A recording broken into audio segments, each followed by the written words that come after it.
A major pivot from Bally's on the future of workers and jobs at the Tropicana Hotel. The company says today it does want to tear down the Trop and build a new resort, buy a proposed ballpark.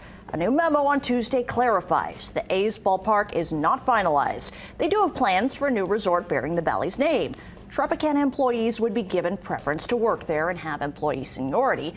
A casino hotel resort with a ballpark would take several years. So the memo walked back a Monday bombshell email giving closure notice of 18 to 24 months, and it told workers they would lose their jobs. Now the company says if there are layoffs during a closure and construction, they'd work with the union on severance. The Bally's chairman stated on Twitter, nothing's concrete with, quote, the speed at which this is all unfolding. Tenant, the Laugh Factory, says workers are not surprised with rumors of changes for years. Even before Bally's wound up buying the property, there was talk about it when Penn Gaming, owned it. So we're like, all right, if it happens, it happens, and we'll just have to move to another location.